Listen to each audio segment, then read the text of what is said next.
ANM এবং GNM পরীক্ষা চলাকালীন মোবাইল ফোন ব্যবহারের অভিযোগে এক ১৯ বছর বয়সী পরীক্ষার্থীকে গ্রেপ্তার করল পুলিশ। ধৃত যুবতীর নাম আনিশা বর্মন। তিনি বালুরঘাটের বাসিন্দা। রবিবার বাগডোগরার একটি পরীক্ষা কেন্দ্রে পরীক্ষা দিতে এসেছিলেন আনিশা। দুপুর ১২টায় পরীক্ষা শুরু হওয়ার কিছুক্ষণের মধ্যেই হলের কর্তব্যরত পরিদর্শকের নজরে আসে বিষয়টি। তল্লাশি চালিয়ে ওই পরীক্ষার্থীর কাছ থেকে একটি মোবাইল ফোন উদ্ধার হয়। এই ঘটনা জানাজানি হতেই পরীক্ষা কেন্দ্রের পক্ষ থেকে বাগডোগরা থানায় খবর দেওয়া হয়।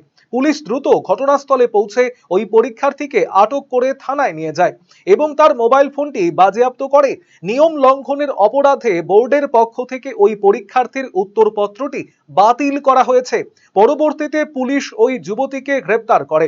পুলিশ সূত্রে জানা গিয়েছে, ধৃতকে সোমবার শিলিগুড়ি মহকুমা আদালতে পেশ করা হবে। এই চক্রে আর কেউ বা কারা জড়িত রয়েছে কিনা তা খতিয়ে দেখতে ধৃতকে নিজেদের হেফাজতে নিয়ে তদন্ত শুরু করবে পুলিশ।